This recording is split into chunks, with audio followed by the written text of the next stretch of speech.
Programa Det Zandavalli. Oferecimento Aurora, a hora mais gostosa do dia. FECOAGRO, Federação das Cooperativas Agropecuárias do Estado de Santa Catarina. Praticando, estimulando a integração cooperativista.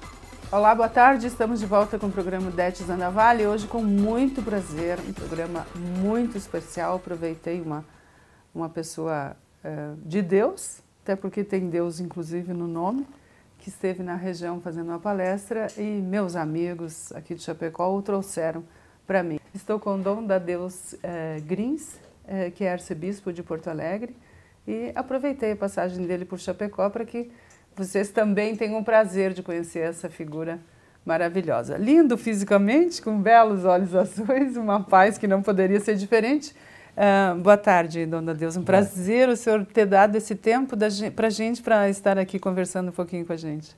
Bom, o prazer é meu, porque a gente se tem encontrado muito com a imprensa em toda parte, e é sempre bonito encontrar o público, aquele que está atrás daquela máquina, que nos ouve, que vê, e que nós possamos assim entrar nas casas, nos diversos lares, e fazer essa conversa amiga, e trazer alguma notícia boa, uma boa notícia do mundo, que é o mundo de Deus, que é o mais bonito que é até o mundo dos homens. Com certeza.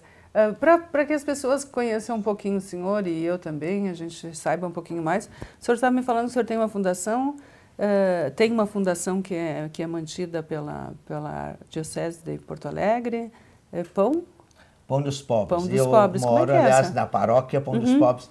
Nós temos na Arquidiocese de Porto Alegre uma obra social muito ampla, que já vem de herança desse tempo da monarquia, e que tem o padre cacique, e tem essa Fundação Pão dos Pobres, e muitas das obras que foram criadas para assistência social. E no ano 2012, quando celebramos os 100 anos da província eclesiástica de Porto Alegre, que até ali Porto Alegre era a única diocese do Rio Grande do Sul. Em 1912 foram criadas outras 3 dioceses, Pelotas, Santa Maria e Uruguaiana. Então Porto Alegre ficou a arquidiocese. Então se fez um trabalho, até um fórum social, para divulgar um pouco essa situação, essa realidade da arquidiocese de Porto Alegre. Era a arquidiocese única do Rio Grande do Sul até poucos anos atrás. Então, se mostrar o que a obra social da arquidiocese. Se fez um trabalho assim, de divulgação e pedimos que colocassem um pouquinho, fizer um estudo, o que hoje se faz, o que se fez ao longo da história, nesses 100 anos de obra social. E aí até a pessoa que fez esses estudos da história, quando chegava diante do Pão dos Pobres, olhava assim e dizia, é só pela fé. Não dá para fazer algo assim, a longo prazo, de participação, de pegar as pessoas mais carentes, as crianças abandonadas, e atendê-las e orientar. E assim, então, a igreja fez muito. Se falava de 80% das obras sociais do Rio Grande do Sul eram da igreja, mostrando como a igreja penetrou nessas camadas mais carentes para ajudar. Dona Deus, o senhor acha que, na verdade, assim, a gente tem muitos problemas sociais, graves, grandes, e eu acho que é fundamental, a gente que também trabalha aqui, estamos fazendo um evento com uma parte de beneficência, a sociedade, ela não pode esperar que governantes façam isso, né? Eu acho que a sociedade tem uma responsabilidade muito grande no sentido de que vários grupos têm várias ações sociais. Acho que é aí que a gente consegue tentar, pelo menos, resolver um pouquinho dos problemas, né? Até a igreja tem um princípio que ela insiste muito da organização social, que é o princípio de subsidiariedade, mostrando que as coisas têm que partir de baixo, não de cima. Então, a sociedade se organizar e cria algo muito mais próximo da pessoa, onde a pessoa se sente mais envolvida e participante.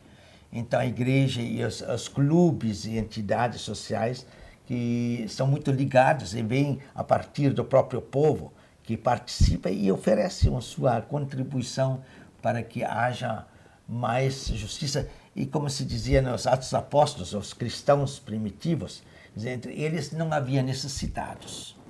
E ainda hoje em dia, quem participa da comunidade não passa fome. Com certeza. Uma sociedade unida fica forte sempre, né? É, o senhor veio para cá, para a região, para fazer uma palestra. Eu quero até a gente tirar essa dúvida, se o senhor me permite. O senhor veio para fazer uma palestra em Pinhalzinho, né? Isso. É isso? E aí estava, quando eu comentei até que ia conversar com o senhor, comentei e me disseram, nossa, mas um bispo fazendo uma palestra que estaria ligado, que foi um grupo de uma loja de maçonaria que organizou essa palestra. Por que esse mistério? Porque até onde eu sei, o senhor me corrige se eu estiver errado, os templários vêm, a maçonaria vem do tempo dos templários, é isso? É dessa forma? E por que esse mistério hoje ainda, Dom da Deus, que tem, a maçonaria é inimiga da igreja, a igreja, como é que funciona? Porque a gente tem esse mistério que fica circulando, né? Bom, em si a maçonaria, ela seria um pouco a sucessora dos construtores das catedrais. Então é algo muito profundamente ligado à igreja. E houve um tempo que isso fazia parte. Então, esses construtores se organizaram. E, realmente, das catedrais, obras fantásticas. E é quase como um segredo deles, quer dizer, algo reservado que eles comunicavam entre si. Acontece que, no século XIX, XVIII, houve os movimentos sociais e os movimentos muito fortes contra a monarquia e contra a igreja. E como a igreja estava muito ligada à monarquia, nos países, União Igreja-Estado se falava. Então havia uns grupos que queriam, até hoje se canta ainda nas congregações marianas, assim, altar e trono destruídos. E então havia esses grupos liberais que tentavam derrubar a monarquia e acabar com a igreja. Então, houve uma batalha bastante forte naquele tempo, principalmente com a imprensa, que usou todos os meios para buscar esse espaço de liberdade. E, claro, então, neste momento, vários grupos se uniram. E a igreja, então, quando viu que a maçonaria tinha muita gente ligada a esses grupos radicais que assim, maquinavam contra a igreja, ela promulgou uma excomunhão contra os que participassem da maçonaria, porque estavam ligados a esses grupos radicais. Para, assim, fazer a divisão de águas. Quem é católico é católico, quem é contra católico... Definir grupos. Então, ficou isso muito tempo. Mas acontece com essa situação, ficaram naquele tempo na maçonaria só os que eram contra a igreja, porque os da igreja saíram. Porque na maçonaria tinha cardeais, tinha bispos, tinha padres. No Concílio Vaticano II, então se tentou, quer dizer, uma grande abertura da igreja para o mundo.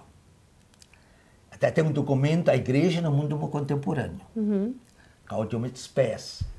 E, então, esse documento ele foi muito importante para essa abertura, para o diálogo.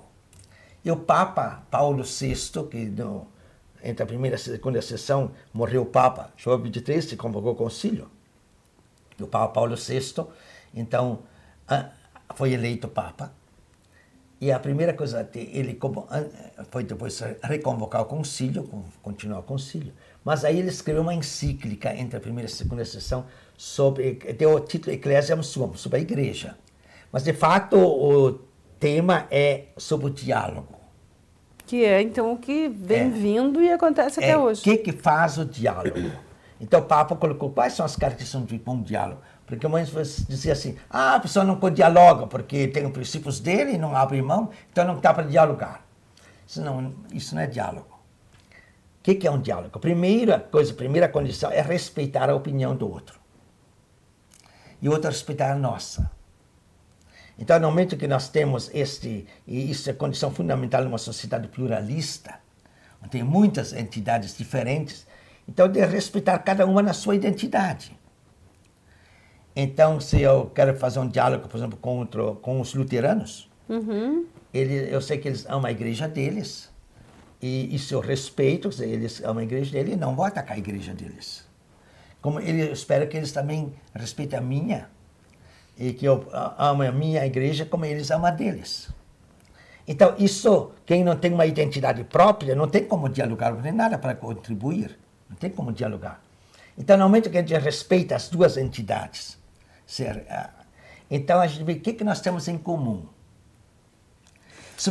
Eu vou pedir para o senhor assim, ó, como nós temos que fazer um intervalinho, né? Nós vamos saber o que nós temos em comum. É isso? Isso.